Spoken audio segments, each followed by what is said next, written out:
former HOD, Psychology Department, UG, but currently, Ghana and Kokrokoo headmaster, Reverend Professor Joseph Osafwedu, and Chobaba Bekensa.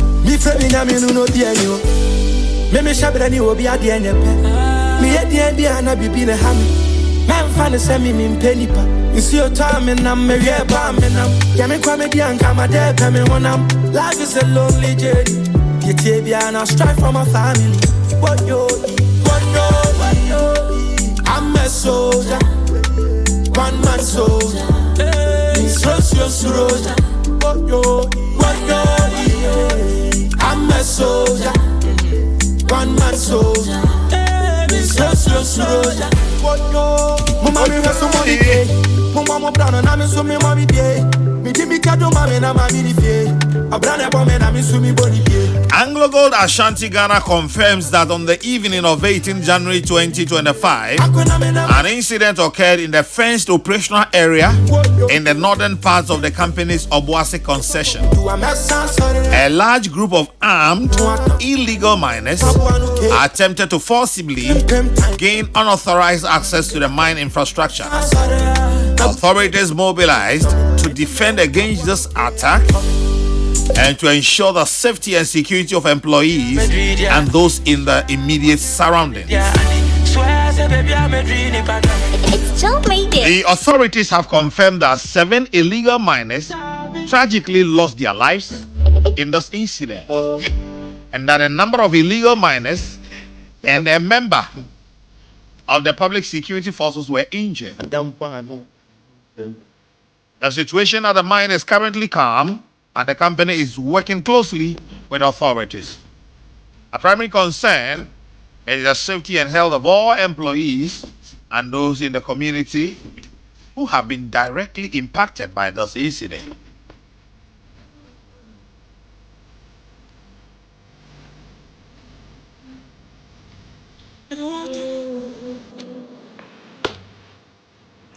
Steven Sachere, Yaman Bofua Otunkra, a free Adanse Boise.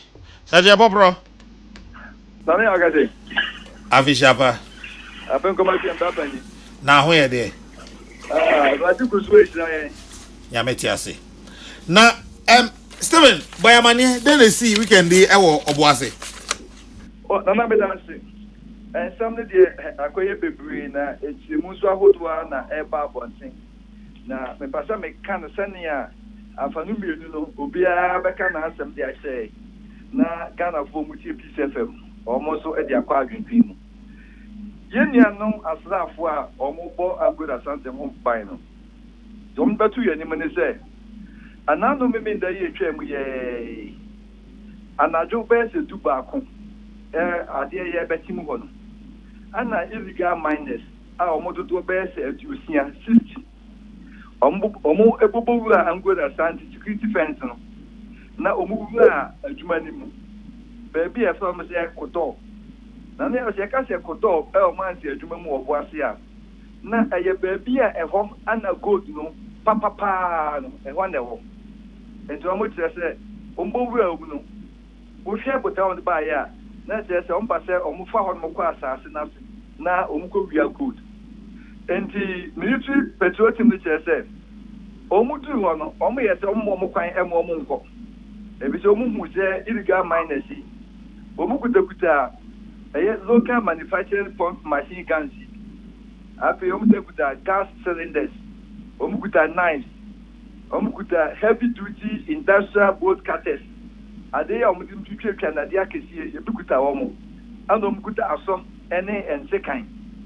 Enti omo yese omo mpene ema wo nwura mu no ana omo chese illegal miners no esani tio ediku asojafo ne so na asojafo ne se abra omo so yese omo defendi omo ho no omo tio na omo toto ye no enam so ama enipa maako enson ana omo ato ananom ewon siedo ana baako so eprepra emu otepa a uhwemponi na chese ne nan no eya tia ne sa.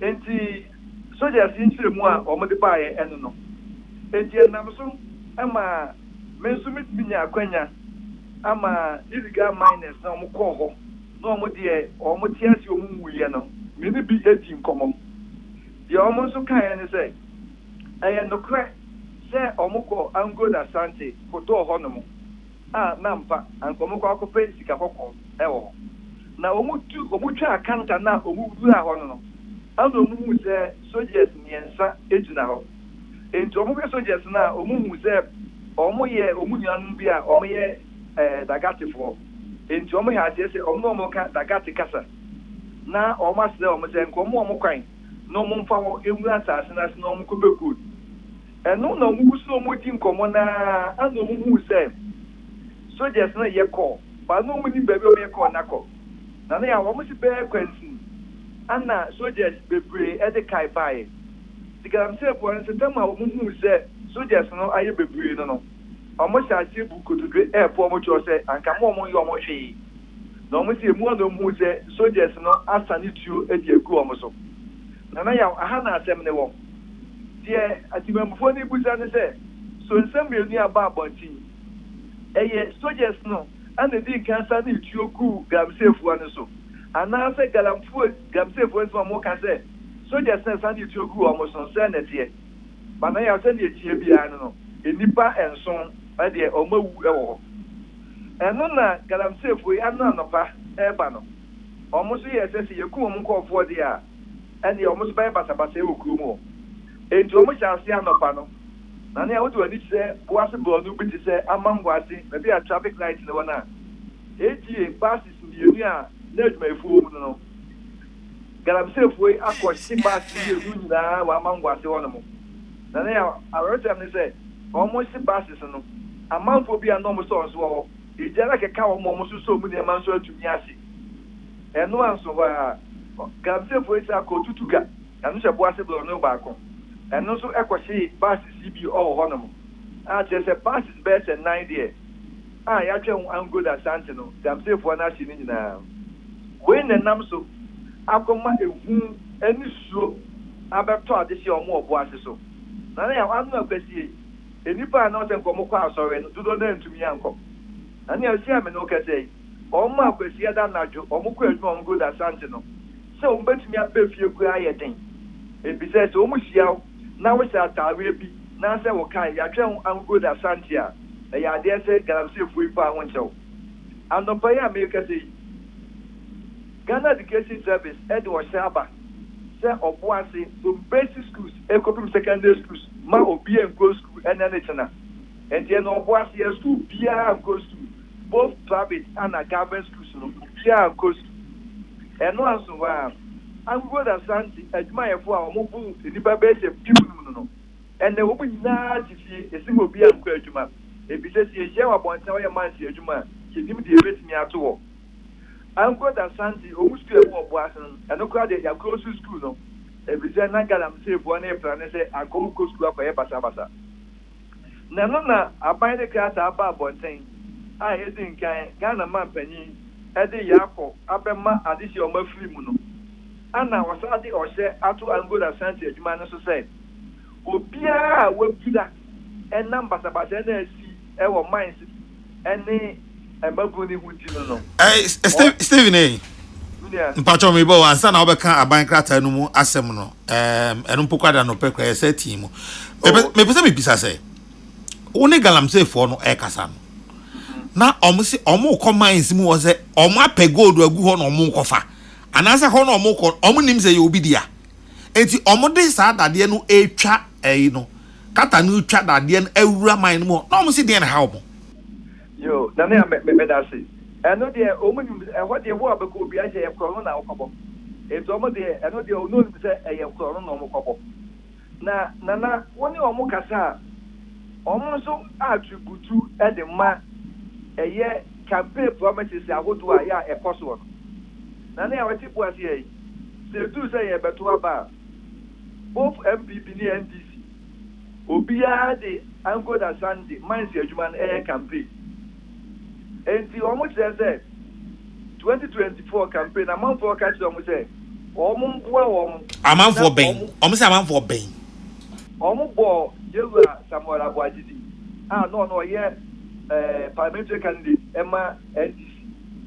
ana one woman organizer enso NDC say omo hye omo bo say omo bua na say NDC ewi ni power omo ba mo omo anya akwanya akoman sima kodidi ho ebi say obi a wotenkan ya wote yapone ho no empona mu no odidi enti omo tete bo ase a ene na man san no bedidi enti based on campaign promises ahodo na omo nya ye no ana asho mu kutuba say o ene ya bo ma ban na bade a ene wo say yosu odidi ko na ya no ko e wi ase ba ko pe oma film no wo ko mo geti ba dodo na ye ni mo mo nyina ye nkofo bi a the NDC amayoko ni ye bibia aya na omo tabo omo ban the party task force one no sa nkofo no mu bi ana ato ehuri no omo film no me for 17 years am report to man nsem wo bo ase no bitini e pa say for my personal observation no say ye yi amanyosem and free man nsem mu na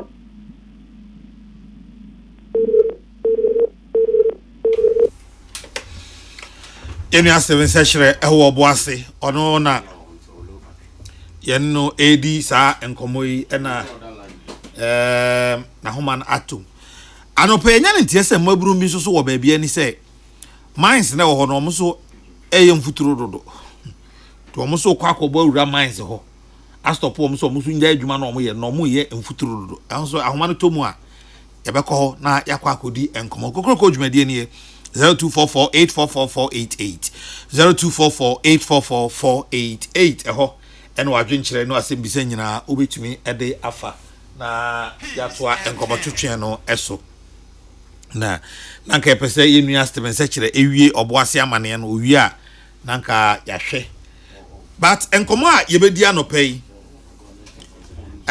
mampani guso ebobodin no na appointment no de no etwamu a oboase die eno ne asem edi kan a mepese ye beka ho asem anopai ewo Kokrokoo dwumadie so Kwesi Kwatin Esquire former spokesperson Ministry of Education ewo hasi Kazo Nana Avijapa afe enkometo ye na afe sese na enoma yiye na nyankopa adom yene suade hu nyina bam na afe nso no asomdwe aba oman mu ha sebio na anu aba yeto ye tumi ni nyina wo manfo nsem na before kra mekọ so na komu no mechiawo mze afi enane feza yeshi ameboa nti mechiawo kese pa echia tiefo so nyina nso na anopan komu a wako fa ba yidie meka say yare hosem kire say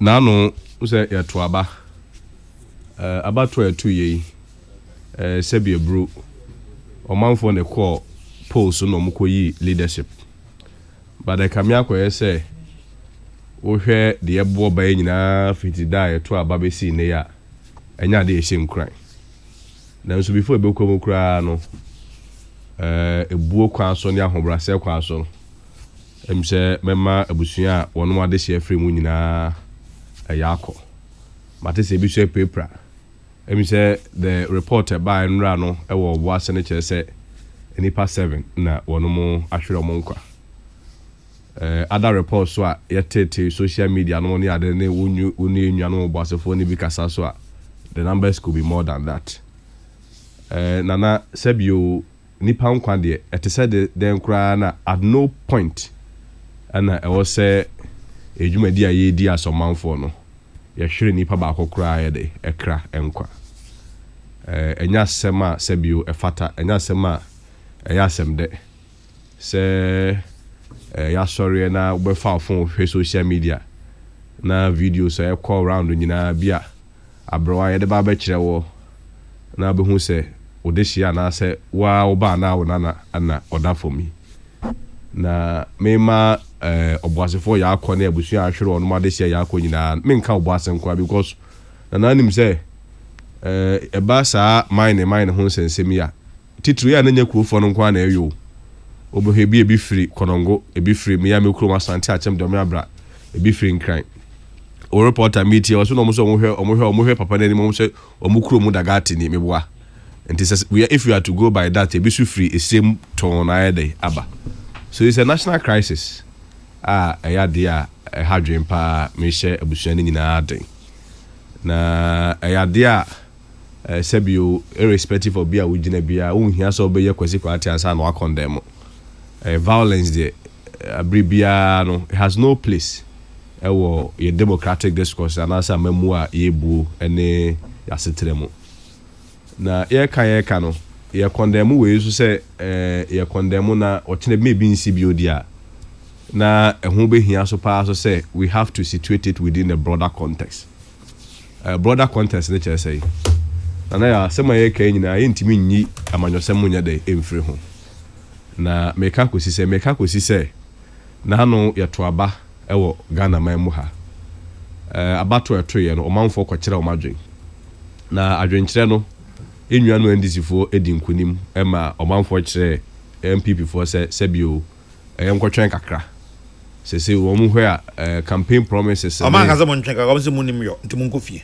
oh ese munim yo munkofie na say dey osabeba onya twen no akotwen nya kakra so oman kakra na nzo so eno adwen o so mo se kakra na ya omanfo no se oye dey ya mfie na sabe so mfie na so omo sa bitimi di aba so ho enti no mutimi ka se kwatra se kakra na toto no ma ye dey ya we dey omo se munkofie na munim yo na but you see the fundamental point we woman say enum pokura wo hwe ni munyam shaga na for the share ndisi fu ya enum pokura na nke wo se ebuo kwa so ne ahobrase kwa so no ke bibia aboko so unfortunately no ekoba say sebio as election na aba ya to no akoye se ku bi mpo ne de aba office na yenu bi ene titiri Ghana for bebre eka ho asem condemn the posture ene kwan a sebio yabobo abawie enuanom NDC for no bi eyeye of course na obetima ka se o ede na chese enipa wono ye basabasa no mo ye NDC for but asem bia se wo ka efre bibi no kware anase truth no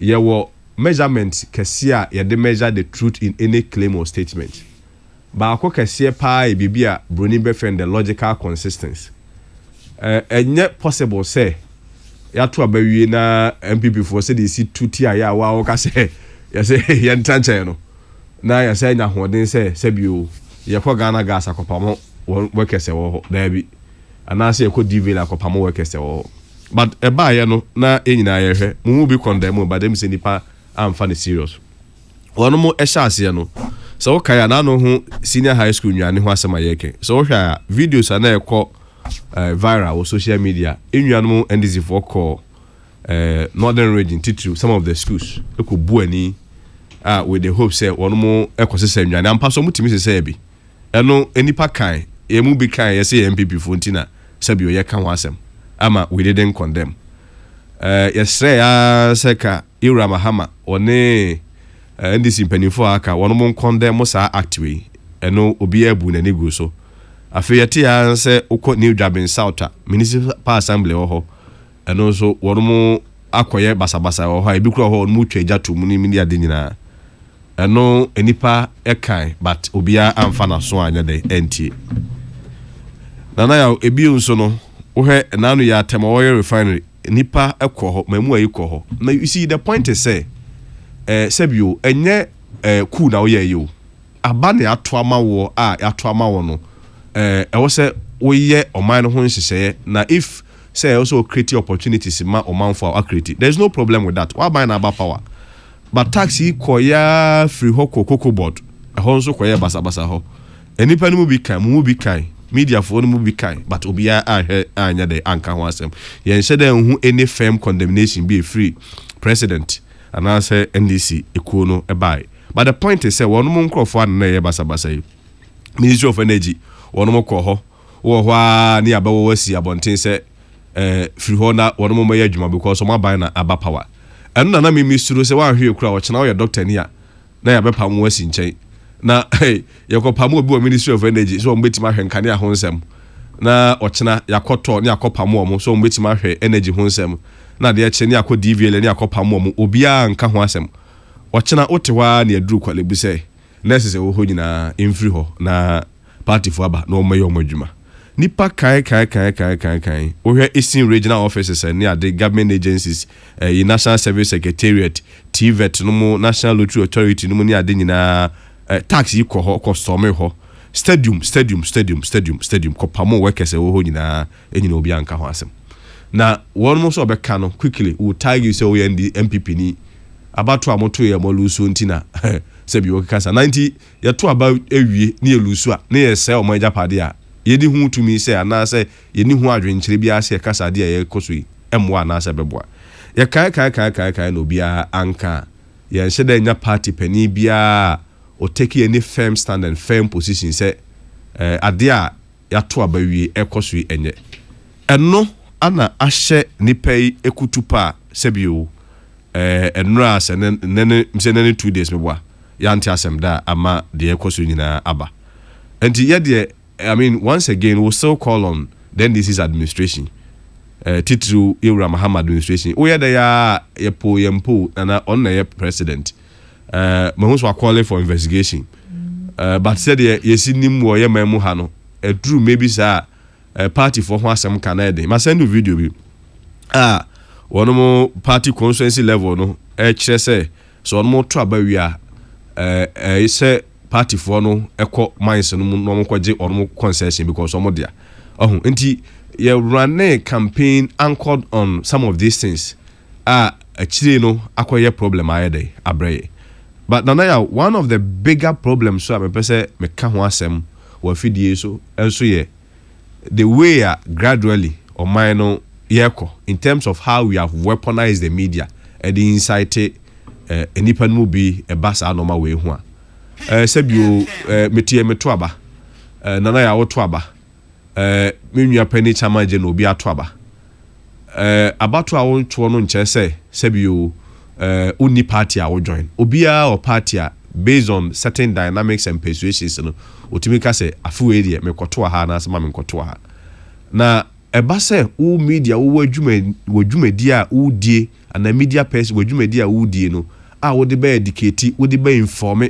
would be shape discourse no ekoba say you also take the same platform weaponize the platform against ebia nkofobia hu so mpo masem na no one say videos be circulate I mean it's a public information so I'm sure I can mention names say you beto abaya enua Captain Smart now inside nkofo say one mowura mines ho na concession ye wo ho nyina yo modea one mfa etuo ni ama enkopamo offend say mines impenifo ne mines adwumefo wo ho no mo nkoje eno anenam so ama we dia yede aba of course ya calling for investigation there but Dr. Keke Sapon ka say me o say ball no mu ni mba yesu yede hinimhwe yen hia say e be wie investigation bia ansa na ye hu say lawyer for mbeka say on the face value na prima facie no ye hu say ahase echi na say haye say etre the level of incitement, the level of disturbances,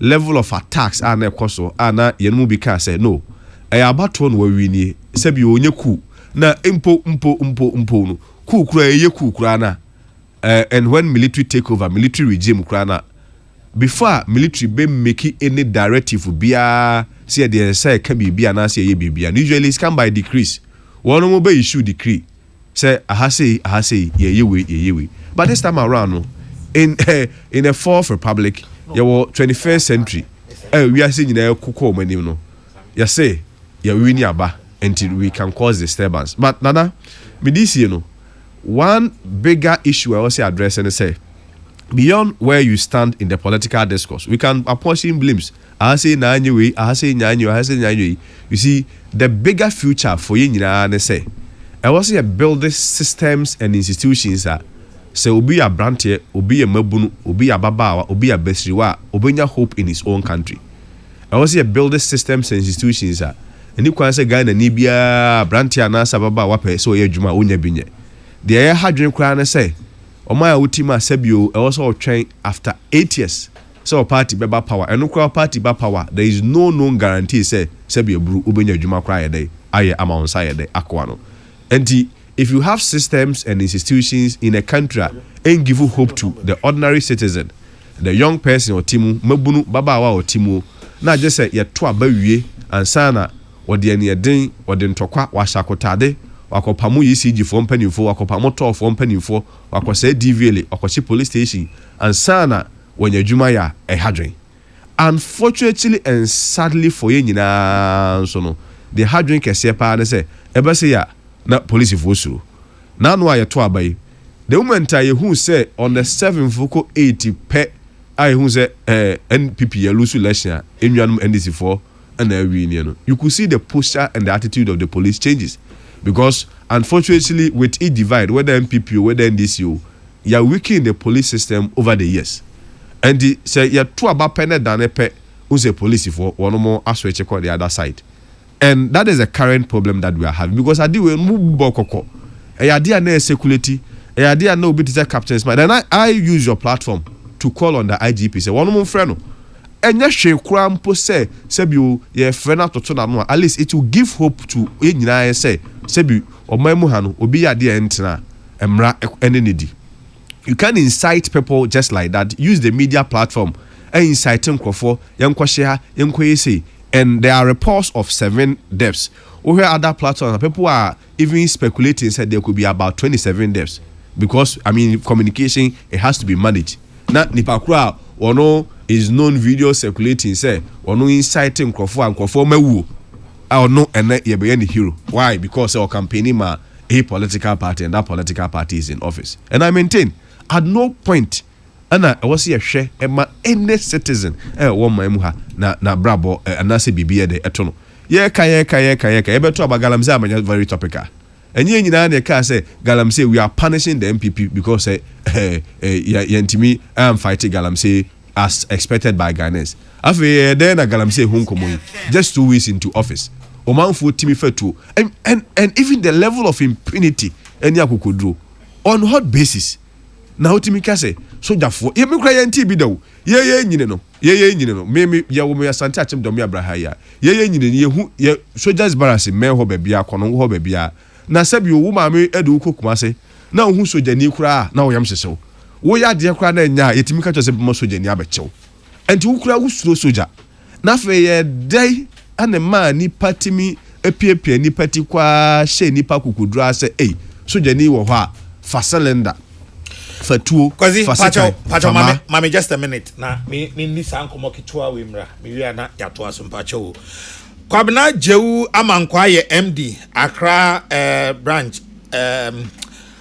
2M Express eja jewu mache obenyi me ma mo so mache na ho te sei na me adom ya ho ye pa yenya ne ntie se emrante bi aba aba bo awura 2M Express for mo terminal ho na minim se ya Accra na se ekumase mpacho boya mane den asie pacho we dey on pay me the people from 14 for nyina se me fa kwanya iso na machia obi a wo enkan company mai mu ha ay Accra seminar 2M Express a what circle ana anopay NDC for bi abaho abe working na ya out every horse say omo take over there. Okay, on the 7th, I swear, your president, no. Your one of the say, and 2M Express, a bindia. And you say 2M Express, a bindia. Now, 2M Express, a private company, honorable Chamabuaji, and enemy has been with Yako. It's only a Kayama, if you grano, Muboye, we say Masumba, J. and Yasam Ketua. Anna, the proof documents in my children. And almost a high tension video, high tension, the RCC, a bias so. You catch with a high tension in Lily. The other premises, no, Anna, almost a high tension in the video, and also the documents in the BI children. Anna, Omuko, and almost a bed you on the 9th, about to be seizing a public toilet. Now, and also a Modia. And it's a public toilet or on your Modia. Nina be dear, why the 2M Express, ya. And almost not a toilet, our home. Ana honorable Ochamabuaji ebe developing one Ubu toilet no. And I said, when we came there 2017 no, maybe be any premises ho. Adi ana eliminated 2015. Oko Vanderpoy ana demolished that place. Yeba no maybe be any ho. Even Pocano squatters ana wa mwabobo dying keten no. We compensate them and omokoye. na de mu free hefa ene omo take over from the 9th now to ne and then no omo buy no so omo be work nyina ya out ekwekwetu ne sekan ayiye fi wo say train o si every 9th January be sin ne ene oba take over e wo terminal ho omo take over e wo terminal ho and ne de omo work nyina ya out say in free terminal minim say honorable Daniel Ochema Boaje na me yonko pa no otiase na me 2M Express minim ho abakosam yie me kan ya etna se chechire 2M Express no ho nhihye ho nyina minim sa bath house no ne toilet na ho ni nyina me minim kwan fa so a ebaaye na bibia ni ho time Ochema Boaje ne rewe fodi nkomo a won de sa asase no ma no enti bath house no mo je ananso mo je cars ni nyina nso so e de aka ho omo di kind baba house wo e be yi free ho e ho no no mo bo me no but enne ndie omo be yi free say assassin nyina omo fa okay now ejadu ya hwe ni say e de na ma wo ka se omo ye NDC for okay on the 7th no mo buy no omo ahosuo ne enema no mo je dwiredwire omo ho e NDC colors emo mu abie wo mu no eya branch bi a wodi animu a dodo na afre ne chairman a ne din de Hassan Ayariga ne nsema obi na no a all kan say ye party na ne aba power eti yeso ye party aba power yeso ye beje ha sei yeso ya pamo mafri ha eti nsema efri wo mu ano eba ene ahosu a no mo de ayeye ko mu ho no ene maye yi no ye ka say omo ye NDC4 okay enti free sada na omo ba ebesi ne mo abo police amane mo abo bambofobia amane de na mo maye ya bo police amane ama ye ko original iti original eso man SWAT team any anti-robbery mo eba ho ema omo konka the boys came in numbers omo konka anti-robbery for no ema omo ekoi omo ntimi enyi omo amfiri ho ema original ye say de owo bia ne yelu omo nkoka it's a board of 2M Express tenase no you won't say ebia eye boys na ebia abayaba omo pe biedi if you know omo tenase no the negotiation goes like we should give them 1 million Ghana cedis then we go like what 1 million Ghana cedis for what even krano any point saying you don't tenase negotiating for anything say you bibi na bia party abapa wana boys mo pe bidia the company was ready to give them 50,000 Ghana cedis and the guy said no. All they want is they want to take over 2M Express. Sir, almost transitional documents no mo no. Transition team no chiro ka ho say 2M Express no e aban dia. The pacho menyi say e wo musa. Na e dey na chese nya asem na wu twa to NDC for so.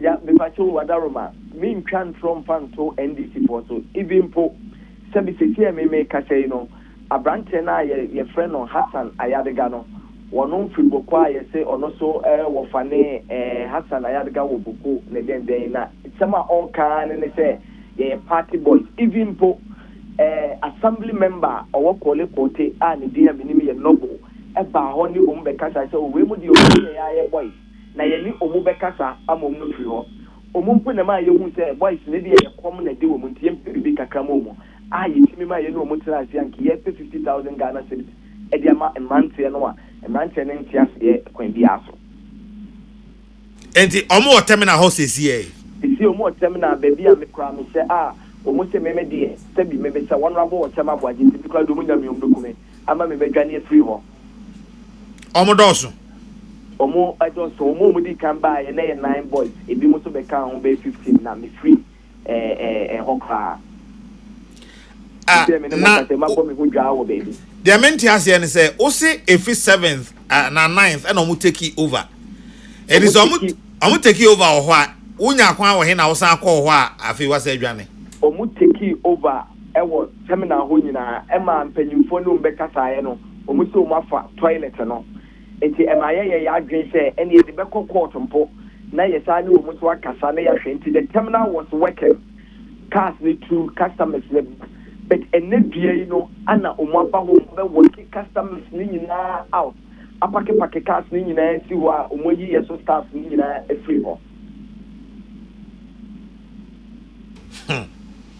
nti Yeah, ka say modwuma efo ndi obi ani ho. Obi ani ho. Na cars no wen. Cars no nyina so ebi ewo ekire ho.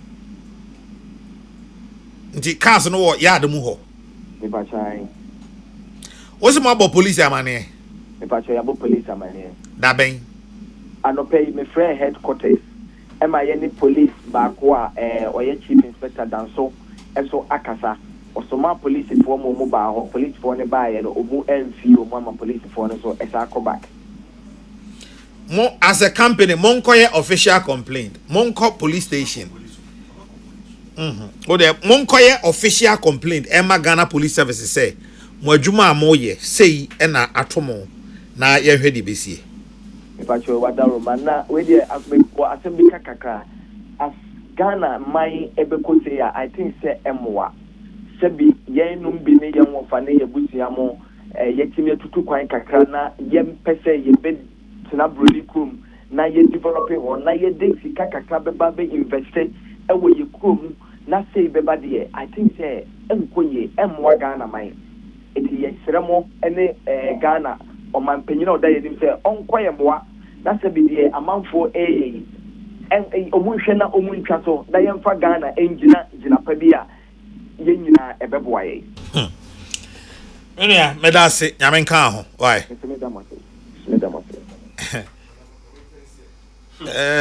2M Express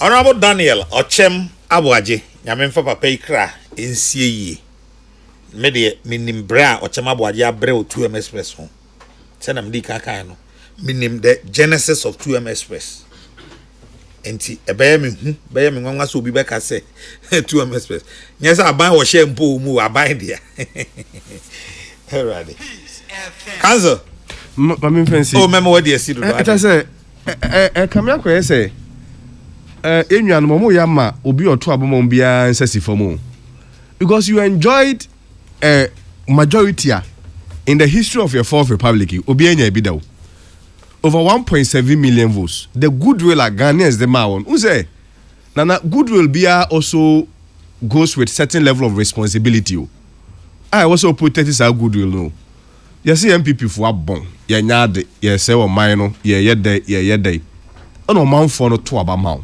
one mo to abama no why enjoy 1.7 million vote difference in the history of a fourth republic e bin see though and the goodwill what there ye frame be optics what there ka there defe nipa no kura na ehu say hey na ye to abawie nya bosumini afa hefa e dey na free sura e beti to bayira humama ama bayira markets it sa na ye it looks like people are now regretting because we are one more starting here no and unfortunately one more year krama even 2028 and subsequent elections you know is going to change the face of elections in this country because about 2 year two for instance where you say pinches you have electoral officers you have police for you have opponents nobody spoke about it you free pinches no one they call GPH port and harbors and no you can want some and kusi bebia one mu free ho no makwa Ghana gas you say nkofo eto o mu susu so mu NDC for enti omu MPP for enti e be pamo obi e free adwuma na ho na Ghana gas se bia bru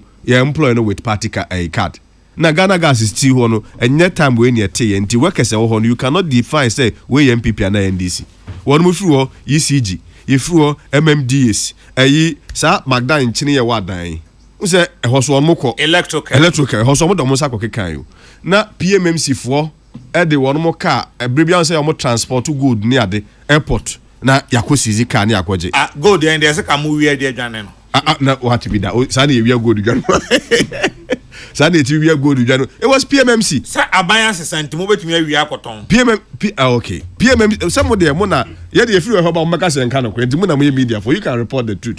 Say PMMC, Yen Juma. You see, the fact that say at 2 billion in Chester State institutions, and Juma.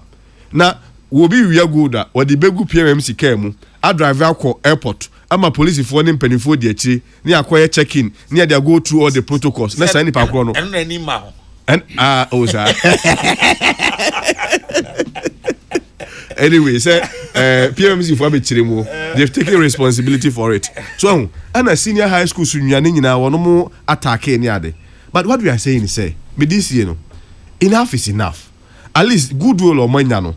Ukomo manja defe ni protecting the kakra krasa. And yes, sir, it looks like people are getting even fed up of this because yeah, already no, yeah, my muhano compliance on certain rules and laws on adding. And you said true situation lawlessness become not just a movement, but it becomes a way of life. And where I say it in now. Sisi manusu sumuna so one more abaha na ye free police. You will be to interest you to know say benya police for ko musu so mo ebe because one here they transfer and say akopamono. And the yes romo ajo bro. We are calling on the leadership to President Mahama. Say at least for the last time offer the 9 day in C4. What on muka so mbiti. Now they have 4 years. Maybe maximum make now. 4 years is a long way to go. Say bibi o mo pe bi o do no mo nkasa no ma sure say at the right time because tie state institution ya wo say ni. O kwhye ho na o kena. Ebo ho asa akwa ye adwuma ho. TM Express no o kwagye even a lot of them will even mismanage the place. No but because me enfa enkan kire obi a otia no pe say TM Express aban ka prenim. Enya aban dia. Say Magdana adwuma yi so ina nya aban dia o. Meboa. But now they are moving beyond and never ma which and targeting abem because one more shall say no be anka ho asem and then ye the STC ade che dey akọ ECG and then they do private people so do now they dey start Magdan ho maybe people will say oh Magdan dey buy MPP buy no nya nwuma into MPP ni ochira and they do ochima boys if you are not very careful ni anka say enough is enough eye ade we nsia me say what ha manu susum na so no one can say PCFM kombeji and that will be very dangerous for our democracy. Nana Okese, trust me, Ayalolo Terminal in Tudu, Accra is also in the same soup like 2M Express. They have taken over the terminal since 9th December. If you think I am lying, call and I will help in the discussion. Ayalolo Terminal. Ubibesi Accra. Ayalolo Susu. Okay. All right. Meba. Good morning, Nana Okese. The mere fact that this bunch of people didn't know that AGA isn't government owned and actually believe that it will be willed to them, and when they help NDC come to power, tells how much a mess we are in as a country. It is very unfortunate. Why are the NDC doing this to this country? Have they forgotten that they promised Ghanaians of 24-hour economy and they are destroying the very institutions that will employ the 24-hour people? Where are the jobs promised? His Excellency John Dramani Mahama. Ama Dakwa Benin Botiano. Red top. Muko opposition wepi. Any some position will be paid any pass more. John near say ready. A pass say, oh, I bear me most is me answer. Who dear back will dear back. Hey, they came for the socialists, and I did not speak out because I was not a socialist. Then they came for the trade unionists, and I did not speak out because I wasn't a unionist. Then they came for the Jews, and I did not speak out because I wasn't a Jew. Then they came for me, and there was no one left to speak for me. Martin Nemola says so. Let the CSOs, clergy, media, and academia turn a blind eye on the ongoing lawlessness being exhibited by the NDC thugs. Their time will surely come. Since when did 2M Express become a government property? Gracious me, Sir Obama. No do we a free Pokwase Ebaye. And this one says, belated happy birthday to Madame Felicia Ejibia Okai. And really, belated happy birthday to you. Ghana Kokrokoo nyina headmaster. Nemrewe nyina headmaster Aba. The cardinal tomorrow will mark exactly 2 weeks we sworn in His Excellency John Dramani Mahama as president. Where from the criticism, fantastic Wilberforce. As Samuel so. Ghana Kokrokoo Mrewe nyina headmaster Reverend Professor Joseph Osafo Edu. Master Mache. Anaya. Prof. Michia pa na michia me so. That the first time Michia no Henny. Oh, lawyer Kwasi Kwatin. Oh, Eja Kwatin. Former spokesperson, Ministry of Education. Michia. Is it opposition? Is it opposition when you Is that Oko opposition neighbor who say the yes or trap? Yes, I can. Because when you Kwasi Kwatin pan in Akasa. I know she. Over no I owe you a sendo. But it's here. And it's here. And I'm a memfa Queen's Naminchia. Ebusu Penny Thomas Kwame in team or a retired district evangelist or New Apostolic Church Torsen District Enumboso. In fact, I am Busu Penny Thomas Kwame in team retired district evangelist. Uzapenny Michiao Unkwaso. And I am say many na me bobo pa me bobo pa me bobo at the regional level. Oh wow. Me football na me bobo pa me to aso ayan kaneno ka mo star ba ko na me tie. Ke dia no retired dada. Sani ambesi ayan analysis. Na na anu kwaku ye bo. Ka beti good old Joseph Osafo. And the man fa okra na na ya. Ke Paul dada. Ana papa bi ya na o chise me I say coach misano na chise na from India go kra no eye asafoache Kofi Osan oya asafoache for the Nifa division wenum me am coach asafoache Kofi Osan Nifa division me chiao na ya wonu say 25th year be seven muse project bi ho project no enya hu che ne de me kai papa na chairman general bia obi a no uti baso 25th year 100 wheelchairs na prof yenya 100 ne de yenya 100 no yenya kra yedem amanfo ya adwuma papa yedem aba ama onyame ya adom a 25th year no pa maybe an onkrumu no right in front of our Center for Aging Studies so adaje ni poso ye the 100 wheelchairs na manfo ebe boa yen ede osika ede support ye no ye de be che won ya ebe hia enti no ye invite various groups eba na ye de wheelchairs na achemte manfo a mo boa yen no ebi mo de ye kwame na ebi mo de ama ebinum boy an ho ban so o man redeem me banye so mru na afi abatu oni ntia prof abatu no ka ho enti wa onum se o de ma he na mba no bisra wa me wie ya pe na afro me se media no media ba nana me magana fo nyina afi shapa na asem kakra ha me oza nana asem kakra ha me psychologist idea how the na you na hu say na just na how ya me offer be your happy ya hu me say Oscar uncle ne ma bere ha me asam kakra ha me okay no kura ni nyame anim ye to abawie no under the Fourth Republic a certain hooliganism is coming up. It's treachery, post-election treachery. Usually I can post election treachery. Nana they say what to baby. Nadi oluzu ye no. Nani anje. Or see bia we wiem. Until the losing party usually will organize and crop for.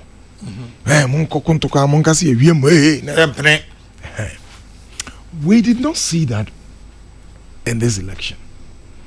Election ye though and Crawford be a Holman, Yame from currency, they lost their life. It is still a shame.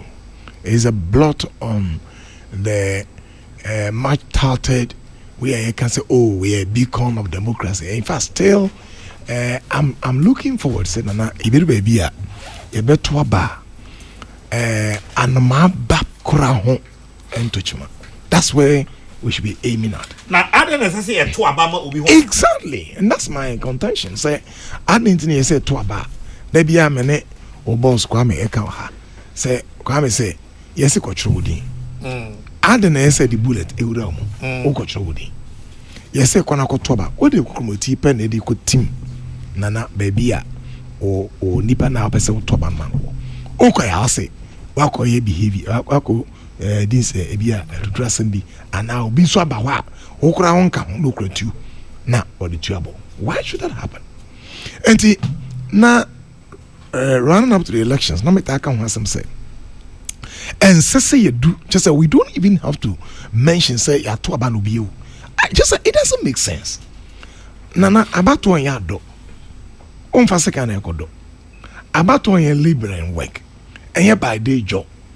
And one say okokomoti ya na okoya no. Faculty so uya free ho. Na ye be kind up say okohe say onipa no wedi mkanima na say wedi ntwa betumi akwa wogina echi won e kan iwia yewi na right after ye to ba ni wi no ene ye tese nkrofo we ni abonity oha. In fact I was so ashamed.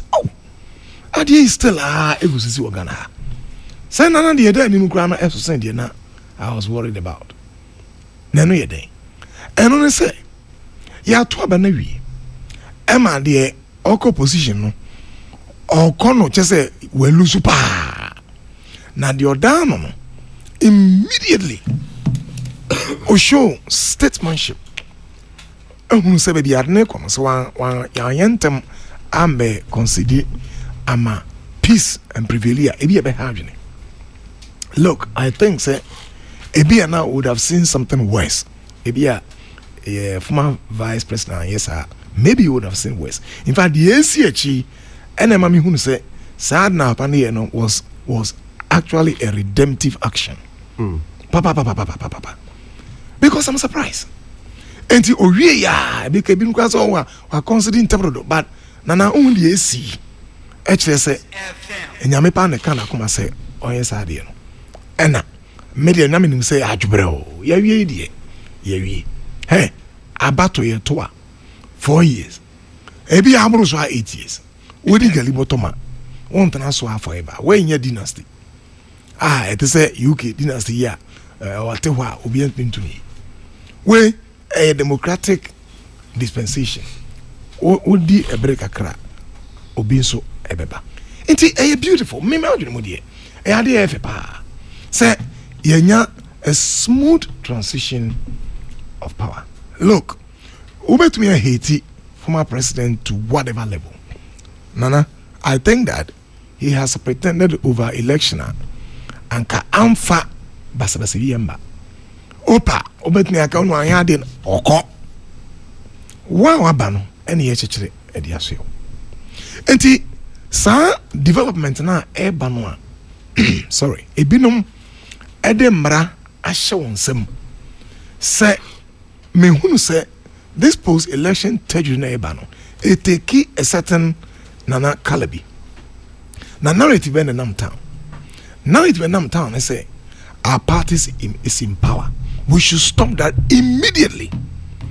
President Mahama Baoba no one mama NDC for one bama Ghana for enti your party is in power, but as soon as your party takes over, as I say, is no longer a party a Ghana for abai and aba because one ekoto aba no nana ebi NDC for ebi MPP for ebi Kokrokoo for ebi one kra they don't even identify with any political party. That is the beauty of democracy. Say obi betumi a jump say me to abama MPP last elections no now so me hu say nkoyi te me ko to aba e de ama NDC. That is it.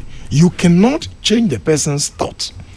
Enti ke to aba ni wi na on the 7th yes we in me hu say na post election vandalism instead of victory celebration on ekoso. But I was thinking say anka nana swear your president in by the 7th no that should be the end of these things, but no sure we Tuesday for my issue statement on the 16th because we are say organized bodies and one hour no say and come once in beer the airquay nana enkrofo bi di won ho be frem a woye etutrafo a obeka say moye ndisi fo so moye ndisi fo and me say na man ndisi fo no say omoma omani enda ho the airco no ebi kura won yesa no moye ndisi fo ebi kura na enkrofo bi ena de won ho afrafra wa yesa and don't forget say Sahelan region when we is before elections near can some say when opportunity Euragan hapa what do on fra sa tajria ecosrim no I want to say oh I end this forms they may not be now or might destabilize Ghana mesre the ecosum what they hear TC4 mankind part B or say and this is published in the Searchlight. Trades Union Congress says that it is profoundly saddened and outraged by the unwarranted recent attacks being visited on some public sector workers and the vicious destruction to state properties and manhandling of well-meaning Ghanaians in their offices and residences.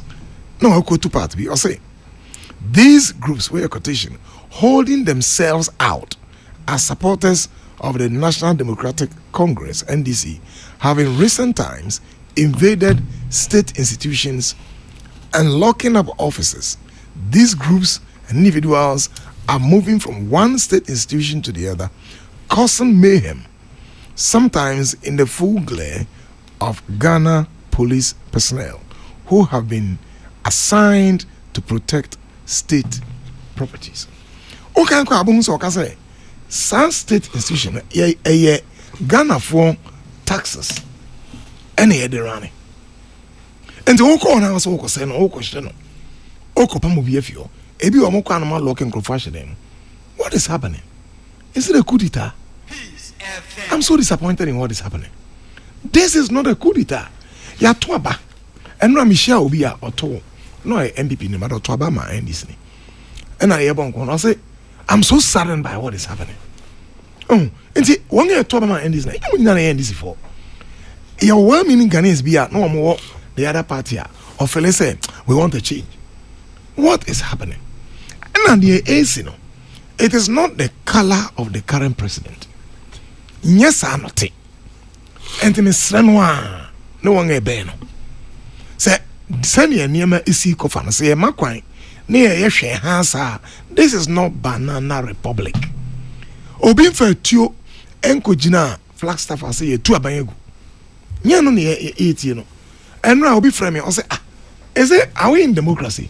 Says, Sana democracy, everybody, any rest election, why ain't Toba Crebu? One was a baby at Ekofano. Yes, say about Toba, no Biakofa, it you say, Mabayaba. Enti enyuma hudu nyina when did the Anglo become government institution?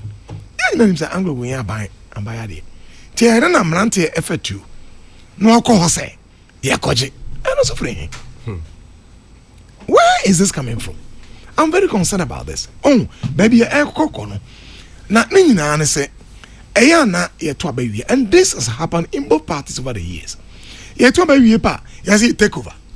And none of the this is evolving into something we don't want to see. A very disturbing. And TS4 among statements in the very, very concerning. A pakra. Now, as I said, you 2-1 more. Now, one enemy didn't want to pay for the year a gym. And I'm pounds to say, we are calling on other organized bodies, religious organizations. Say, Sandy Yoya, Ecosuya, Margin Sanka, a Tuaba Yede or my paying phrases. I mean, and I think that President Mahama has hit the ground running. Nobody should distract the president. To 1 year, yes, they should stop it immediately. 1 year, the oil. Now, a human oil, or the ministers, or more call, you can say, veteran, echo. Memo be an distracted president. No, it is a 1 year a baby president. No, or more, and fear say, a young man, Nana, son, you may So when you uncle when a man uncle for to about your political parties no. If you see, yeah can oh dear oh man say uncle for hasa and no be na MPP no. Now when we are almost started too early. It is a oman fiase an ye ho adwuma sans my ekan nana edaho. Ube hunu say people will come back. No man can say mo ye to ba mam no. For about a month, violence everywhere. Yeah, GG offices. Yeah, GG toilets. Yeah, GG terminals. Yeah, GG ATM kurani. Yeah, GG private properties. Any. What is it? And you know, nani a cool craba. So are we saying say cool cry some person way? What is all this? Yes, right.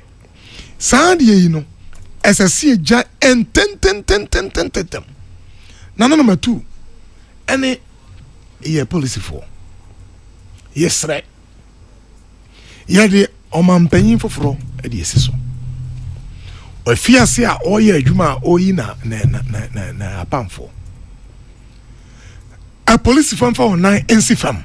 Na minimum sembra o krumwa. Enti then is no. Say metiasia police form ain't me emfetuo enwura nkromfo sa that I understand.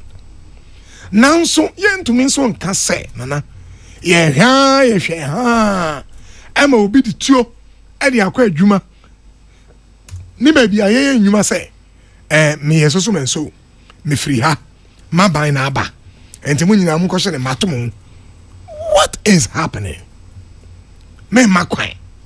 You take over. And when you taking over in what sense? Me te say na o man penny for bano. On say a resetting. What kind of resetting na? Nkofu yi epe say eba no. A resetting for what? A resetting for Ghana's economy to be on track.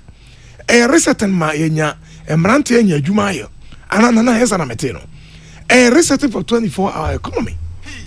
A resetting say you bet me anya nyuma. A resetting ma one year ko first year ebi ya next no me awoko first year obenya fee no aban be absorb a resetting say yemrant na ewi school a omenya adwuma enye resetting for violence. And I think say yenuanom NDC for empanyimfo ene ye man panyin abaso so omani na saadie ya astati na kwame nana meno as a psychologist medimani niyama pa astati no ebeche nyi ne ho nkakra ednofo bon say foot soldiers kedes no ye ne to aba na ma ye mpene wan ya enne me hu say ebi kura akone nchen omo pese so appoint obi on say astati astati o. You have to appoint this one as MC. 1 point I am penny. And the sound. Now, president no need distracted no.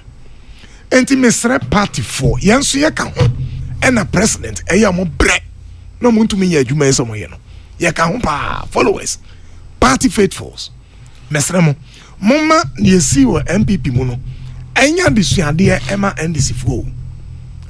Oyo fonsa no na o hwe ode. O kan o shi obi ya yetu omo ebi kura de omo sagu omo minimu omo yese tesi ye kaniti shew ye kaniti yesi do gajan me hu se ebi mu yesa ye unity na we officer 4 years anim. Do you know say the mo ye enkrofo adwene ebetumi asesa and now you have forgotten where dynasty you enti the mo ye mo hwe ne ye na enti mo amade mo nsa to mo minimu hwe eba ya start 7th Mrs. so and by 20th and number 14 days in German and as 13 days in German 2 weeks na twam yi enti ne sram kwa na ekon ye ne ba yetata na 1 year twam e ba wotana 2 years twam e ba wotana 3 years twam enti moma ye hwe hu yi na mesramo ya nto aba ne se ye be reset Ghana na yede abaye banana republic amran ye djuma ye reset Ghana amanyuma pa aba eti mrantie na ede power ne mra ahye won samu a wo chinchi ma bi na wo bron krofo na wo to mesremo munjai na mumma omampanyin no kwan na adwuma opese oyema mo no I don't think say am rant na mo yesa no this is what you want to do because awokoje adwuma no na otumu a e wo se wonipa obusuani eye adwuma ho na say next election president nso ana NDC luzu a o he kwan say won a enwin nso so enko ha enkopa mo nipa mfiri wana momi enjai na Ghana ni bi ho a air time. This is not democracy. Where a West Crescent military takeover. Mesremo, what is happening in Burkina Faso? No man is that. Timunya de na etiana nkrofo oh yeah de Ghana de obi framing from Norway no answer or Norwegian I say na dem know what to Ghana na yes I democracy net no so Norway on time na so better Ghana only we dey see Ghana no we dey see oh we see wa I say na here ya to aba sa na eti wa ya to aba wi ya yi o man panji fe then already we no kra no look at the collegiality he was acknowledging the now the son call parliament near there. I thought that part was very interesting and nice. However you look at it is collegial recognition yeah or the amano yeah the necessary wasata ejuma na edne chama take over na chima take over every ewura individuals on memu meti magdan kwa mesi eden kura ni enti mesramo and this from penny phone bi ye nimbinimo ebi ye namfo no ebinimo are worried about what is happening na mesramo mom man worry no kwa mom muntu anambo mom can check police for say they should hit the ground running quickly ma obi famra ancient in some if it's a 4 years but money 1000 years old to 4 years na wonga enama wo yesa no na me I don't think they are true Democrats. I don't think they are NDC for. Me say encophobia or monya NDC for or more afa I don't know some NDC for. I don't think they are. We NDC ni pa when we say resetting agenda ebaswa. Why should you be disturbing your government and your president at this time? NDC for prof. Oh, how can they be doing that? Any more than omonje Enti we NDC ni a wona wetie me a media menyini say we NDC. Me say your bro. Say we NDC ni pa menyini. We NDC ni pa when him say a resetting agenda baso. Aban say 24-hour economy baso. Aban say ebeye economy baso. Aban say free SHC ye be tatena ye. Onko fa tax enko say yenko say aduane a ede man bofra no. Aban say won ebe ko first year no onbenya first for abai nana ko hefi say ede aslam yemo because yenso yepe say invest in sika no de adwuma enti wanya we ya obenya fee pay na onye sika ko ekutua aban say me ba meji enti say wa ban aye promises here umfa wa ho ode mbo anoma enkoso do you have to go about na o say sanye masa I don't think mo ye nisi for say true democrat pa ezu eza for no mo yesa in the way okasa ezu na okasa eza pa dia bamjo emen dia oyi because I don't think say we are reflected Prince Mahama. I don't think so what is that until mo yesa no you are betraying your president now you are betraying the cause of NDC too early dia kan muntie na ebi ane see no dia kan muntie moye tintintinti enipa 1.7 million so eto ba mama no mo de mbehu te de mo ye no monjai na a police for enye adwuma na ye de aban for fresi so a police for monye adwuma obi ba ho na okratuo okura sekan na oya ade bi ni anya emra okrumu ha ajaji for ha your various level of court system yema mbranya adwuma na Ghana go back again to those days. This is a republic and democracy is supposed to work. Safety is supposed to work. Security is supposed to work. Peace is supposed to prevail. Timesramo Nana unza adne hamadrin pa. Timekasa adi hamadrin. This is why I'm saying Bibi hamadrin. I mean why are we in a new era? Obia is scared. What is happening? Adentia to abewia enya military takeover. Na resetting agenda rather. Na by no constitute nwe. Why? What is happening? Enti mesramo. mo a mo yes and me de me kwa me safo de me gidi say mo nye NDC4 so we a true ezu eza anka beya Ghana photo ma mo yi anka we humility openya je kom mini apanyi obeka say we no ese wo da fam na etieti awosokra because Ghana fashion when nyampa papa o hwe number mo parliament na he very same area this so I mean how can you behave this way the omonya NDC for me they maintain they are not NDC for na samoya NDC for so they are and they now ompanyin for no they shouldn't joke omonto na monten call all their constituency chairman no kasa in all the constituencies say the omoye no they are setting a very bad agenda for themselves 2028 oh hey yeah me sure I can see it one ha omo no be your west class way because the omoye oh your phone some now held it Oye Ofunsana Washewode, according to Reverend Professor Joseph Osafo Edugan and Kokrokoo and Omrewa headmaster. And I catch Omo Afi Amodi Misimua. Omo Shame Bona Amamba, no Munimu. And I know me Jira Udimo Eton Krama Ura Joseph Abu. But to Kranaman you. Ura. Come now, Joseph Abu. Say when your new position. Aye. Uncle Abu. Metro and Krauso on Zak and Grand Pacho Prof Noir was saying in Pacho.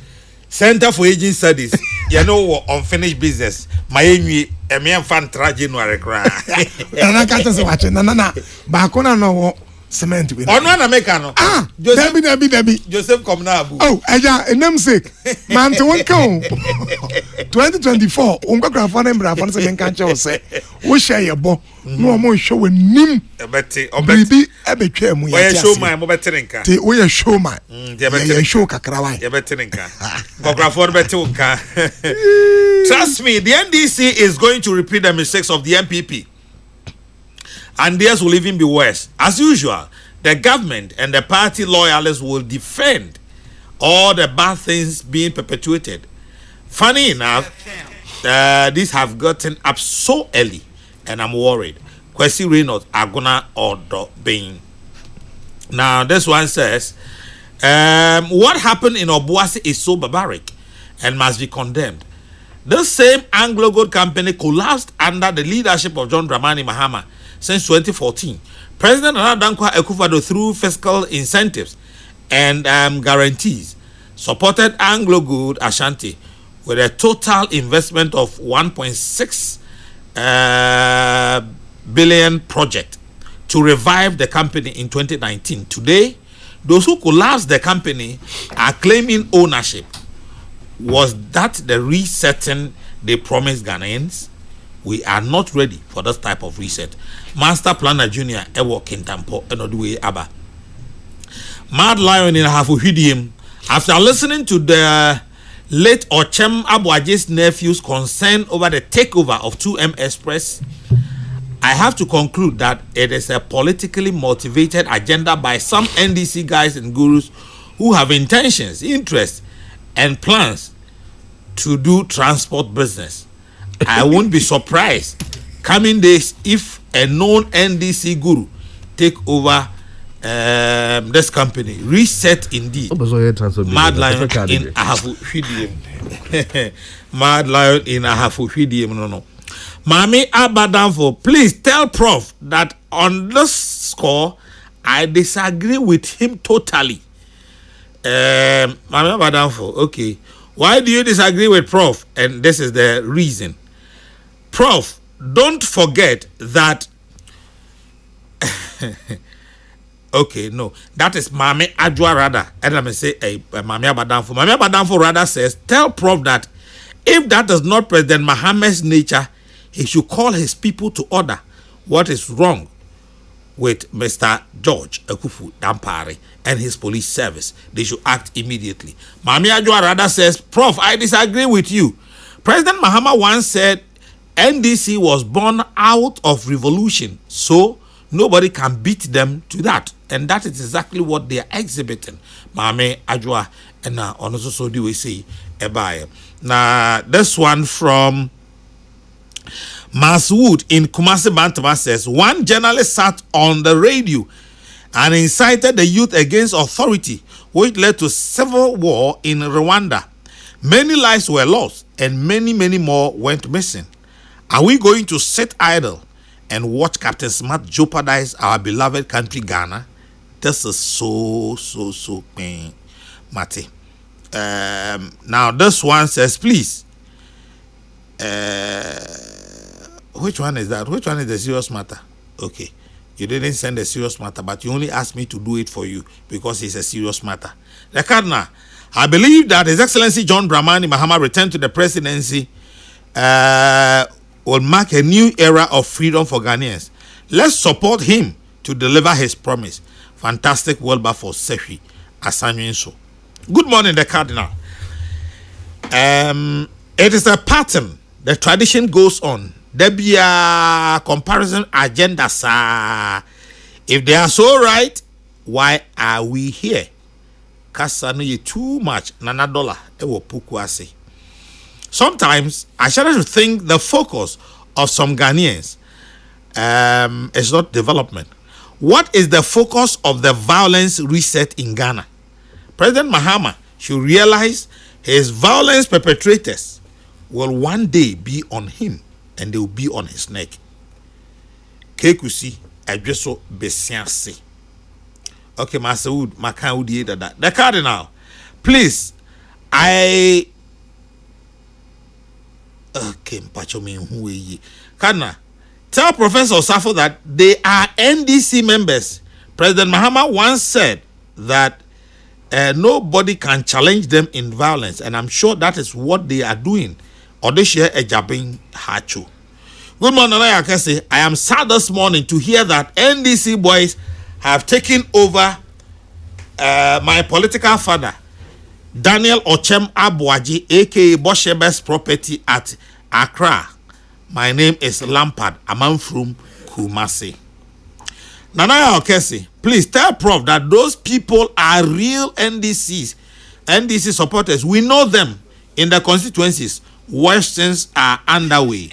Questions are on the way. Cardinal, tell Prof for me, Uncle NY. Nor do we see a bye. But Prof, they are resetting everything. Oh, NDC has nothing for Ghanaians. What they have is what they are showing us. Manaba Stephen Ewo Pantine. And also do we say a bye. The president is to blame.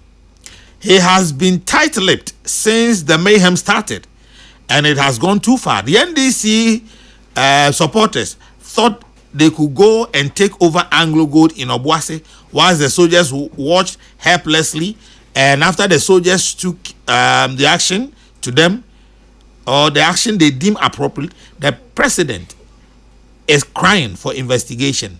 Kojo Usu Able Kuma. No. Good one, and I can say. You are so diabolical, pa. Bema, Buisiako. Oh, Bema, Adam, I did. Will be I'm watching about Becca and I've some diabolical. Many you, my man. President Mahama is credited to have said that no one can beat the NDC when it comes to unleashing violence. Uncle Spy, Edwin Chakrade. The Cardinal. NDC is always right. MPP is always right. Always justifying. The country they both seek to govern is always suffering. Kokrokoo, education, health, banking, electricity, housing, land issues. Nana ACP, another way by. Now from Lawrence Boachi, aka Buche, Asinia Ewa Asokoren Kwanta, near Unity Oil Filling Station, Kwabri East. Cardinal, please tell Ghana, please, to arrest Captain Smart immediately. His instigation is the cause of this mayhem at Obuasi. He should be arrested immediately. Cardinal, NDC leaders have made it clear that they are a violent party. MPP sounds very mature. I wish my generations after me never align with the NDC. Live long, Pandai, Mark, Nijuman, Kofi, and what do we say, a buyer? Okay, Baba Chairman, we the teases pa or just my prof na or the school ko market. Bacho, tesoka krawai na doso. Now please let Prof Osafo and you yourself understand that what is happening is because of the utterances of the former president and now president himself during the campaign period, and it is he is benefiting from it. Kwame Atta, Edifri Madina. Kwame, come clearer. Nana Okese, tell the man in your studio, in fact, I have men in my studio this morning, not a man. No one voted for NDC. No one who voted for NDC is regretting.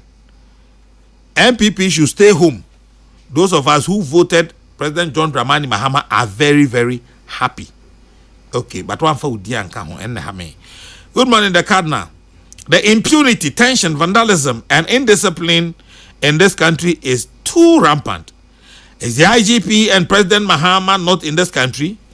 Looking at the attacks and what is happening in EC office and other state agencies, now extended to 2M Express, I think that the IGP must take action now. Regards to Honorable Lawyer Henry Dr. Kwabena Kokrokoo. 2 more than my bam penny for us na ye to apo anopay. Cardinal, good morning, please. Don't be deceived. This is the resetting agenda, the true one they promise. Very barbaric, Uncle Spy. Nana Yakasi, please tell them they have taken too long to take over the military camps too.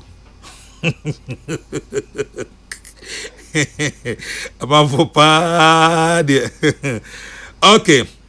You are right, Prof. My take is that the impunity will continue if there is no show of sanctions.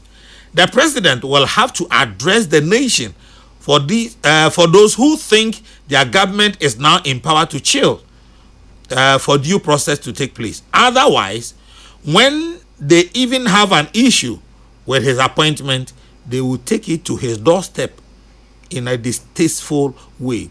Dr.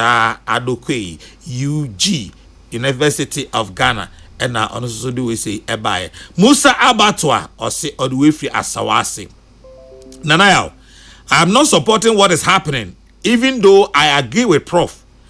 But we shouldn't make it as if we are in a new era. This is far-fetched. When in 2017 such lawlessness was happening, I didn't hear Prof condemning with such vigor. It urges President Mahama to promise security reforms, emphasizing professionalism in the military and police to address unprofessional behavior caused by politically motivated recruitment. The tragic Obuasi killings are cited as evidence of the need for change. Musa Abatwa in Kumasi Aswasi.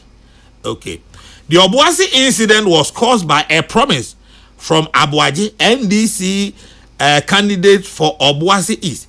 He promised them that when NDC wins, that portion of Anglo-Gold concession will be given to them. That is the reason. Okay, Candy Man Jr. My brother Spelele, Al Hassan Jibril Spelele, welcome to Accra. Welcome. Nana, please. Do we have IPG here in Ghana? What is IPG? Are you referring to IGP or IPG? Because you sent IPG. I want to know what IPG means. Maybe I never pressed before 10 back. Oh, Zamu. Good job, Nana. Listening to you live from Kumasi. Ivy Poma, aka Sister Ivy, Secretary, Ghana Bar Association Secretariat. Okay, Ivy. Nice to know you are out there listening. If you see a bird dancing in the middle of the street, never think it is mad. The drummers are just around the corner. 2M Express belongs to the government. How did we get here? Shaking my head very hard. JB in Nsawam, keep shaking, and shake very hard. I'm watching tag. I'm watching.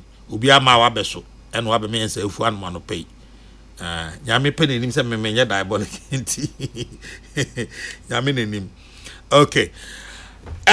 Lawyer. Hey, Winya. Pacho me pon. Just, quick one on this. Ma, inyina yehu se.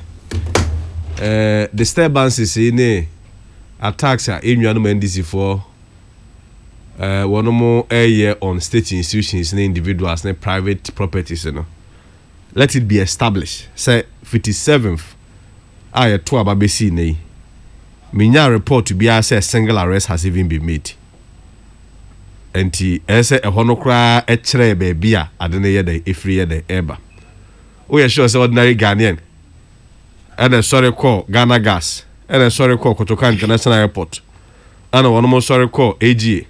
A sorry call 2M Express. And that's MPP for the choir ya. But this time Kenya any arrest.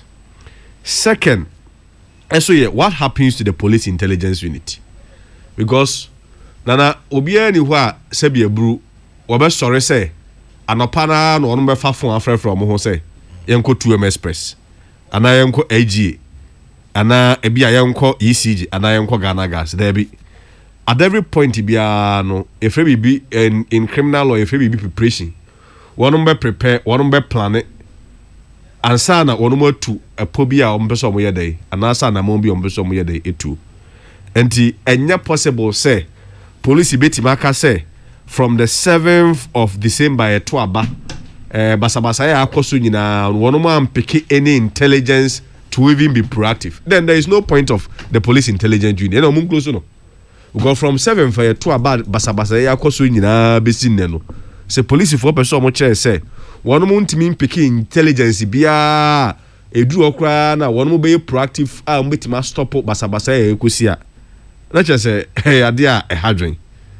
And once again it is important to state to say enye NDC for na ye ordinary Ghanaian na MPP ni bia kiachi obi fitisa dan besi ne want a situation na 2M Express ebobo no dumienu a onu beka news mo fidie so no na police has brief us say memu omokoye basabasa ho no yachi bi enye sa dia then we can all conclude say is politically motivated but medisi no tete mremu so hu tete ancient Israel no na nyame na ye Israel for hene so obeka ya na mama etwa Israel ho ahia nyina na ono de omo nipa odi omo so aso hene aye so na pakan mu ne ade na nipa na ada ne atro na ono ka che Israel for say mu kra so betima nya hene te say ye o nyame yo hena mu mfom ni hu no mo de anase otoma na ne ade ene fish ne ade ebremo enti mo so mo mpa nipa ehene na one more the petition command yankopon petition omu yusu papa bia na efe no di for Samuel ana one the petition here dey efa no so man nyame okwa na yankopon ka kire say me minim de ma Israel for nti ko back ka che Israel for say one more nti say mama aka yire ya enti omu de mia na medi omu so aye omu hene one more ko ye chinchina omu so omu pe ohene a enipa ehene ebe so na pakemu na de etie when the people are determined to move in a direction, even God can step aside and second their motion. Tiabribia can say, oh, the will of the people is the will of God. And tesa, abaya 2 weeks ya man this amaye who say, Sebiu, nipa cry de enu ho. Na Israel for persist ya one mo say chinchina omo pe nipa hene no. Nyame ka che so mo nko Samuel nko no nko anonte so onye dey emo. So buy na wuwo akumukokunkum eja hyehyɛ market hyehyɛ ECG office ayekɔ afei airport ayekɔ stop cars yekɔ GTM Express na afei omanfo no nyina num ho just 2 weeks aso buy and media they make nyina na say the will of the people at some point is not always the will of God the ekɔ nyina man this for am obi ansa ye dey esifom nanso aha ye ni Israel mamu ni akase ye twa sa akosu agu nyame so amanyame ayede eyi okandifo ayede amai there say enough is enough. The president should demonstrate leadership. The party people should call party people to order, and most importantly IGP should act.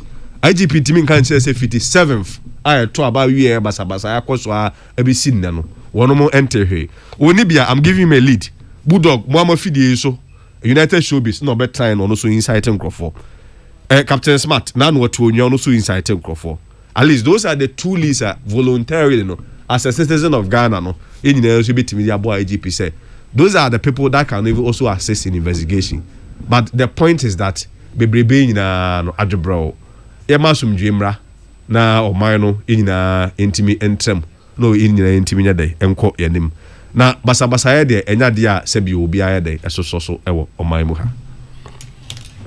Prof Nana papa we deɛ mama mfa ɛkwan yi so na wɔnum sɛ ɔnkɔkorafo yi biara meka kyerɛ sɛ ɛyɛ baako a meba ha ɔmo yɛ ntansa the triplet no baako na yere afiri mu ɛme sɛ buronyi mu a na ɔde firi mu ɔda ne benkum so na ɛda retired in tow na yere no ɔsɛ yɛbɛyɛ yie no on the 18th of January.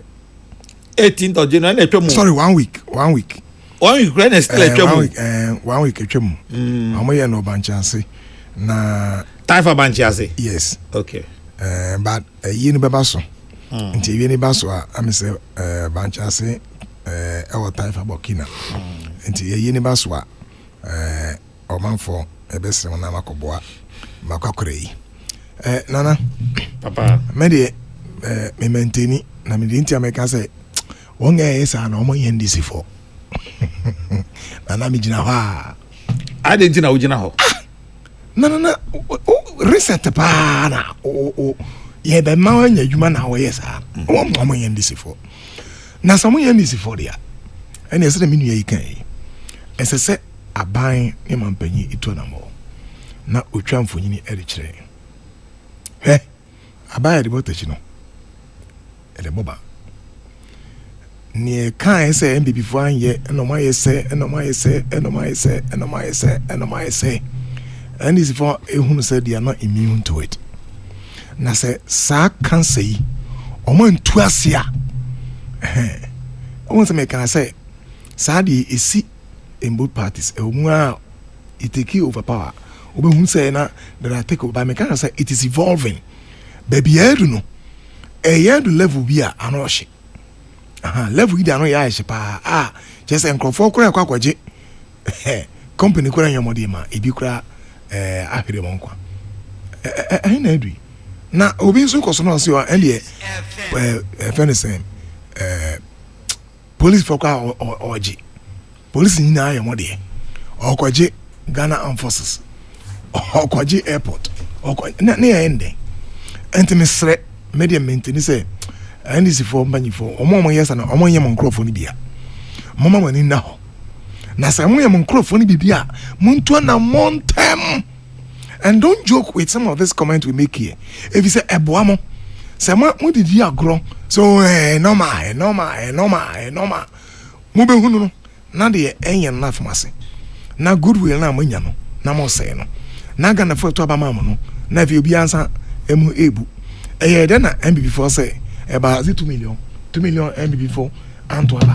I was I think 2 point something 2.4 yo did not go and vote 2.4 MPP4 faithfuls on Kambeto Antwerp then so think about that until President Mahama Nkasa ne victory speech no nana sa mekaya o can be say member NDC4 NTK I didn't like ne bia the idea MPP for you and his form may receive the West.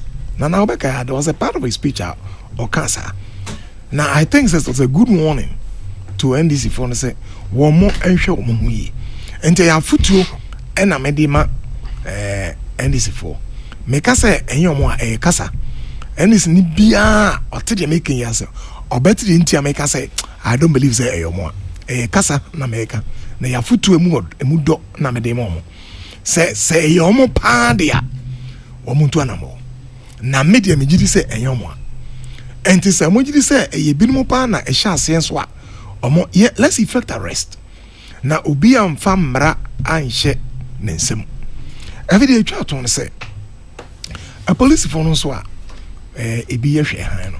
Now I don't think this is professionalism. Debi me they say obi kasa say no, that's not professionalism.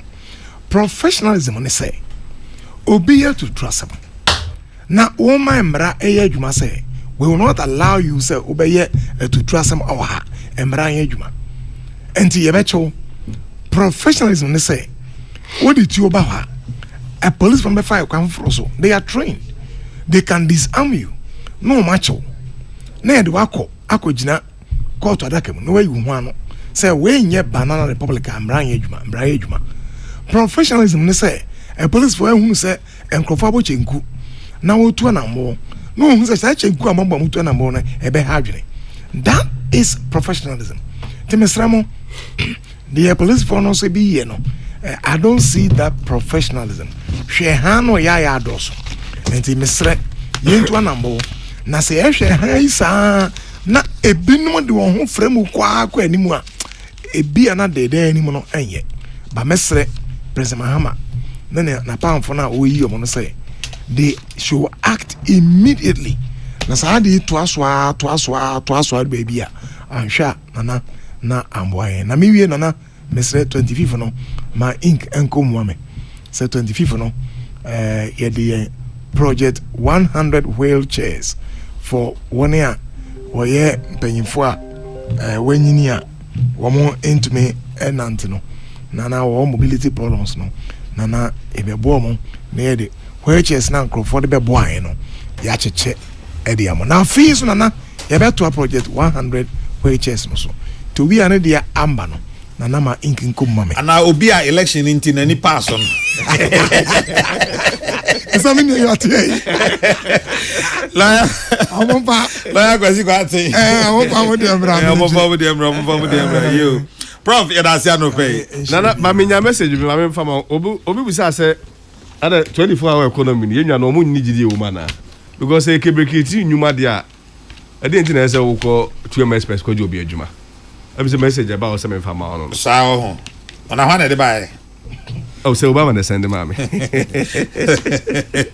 nyame tiase ebe yi why kakra prof ene lawyer Madam Asipa nyame nhira mo lawyer Kwasi Kwatin na oye kasamafo aso ye hwe enwumasua so na fi Reverend Professor Joseph Osafo-Adu director Center for Aging Studies University of Ghana Legon but me say ni me friend am ni Japan Ghana nkokora ne mrewe nyina headmaster FM nana ya okezu between from the cardinal ha ena enenso so brema makwa me de mosie me trem ma Ghana's Morning Voice the chairman general kwa me sefa kan ja team ni nyina na mu edamase prof nana wawie na e kan say me ma me bi won say merafo edie say me respect mo kakra na ma be fa Madam Augustina Johnson and now in his 79th year. Okay. Well, he's 79 years old. Okay. Madam Augustina Johnson. Na ma oinfa. Mama onkra heya. Ya mane trinkwa. Mama, happy birthday. Ya mama onkwa tenten. Enche center na ba wonchen. Na ya bichi awai. Why ade? Because student ba kono. Na nyamisha. What time kokra phone number wa fase. Nyamisha. Me tiase pa because me akokraba. Me akokraba nti na probably special people are born in January. Oh, papa. A special time.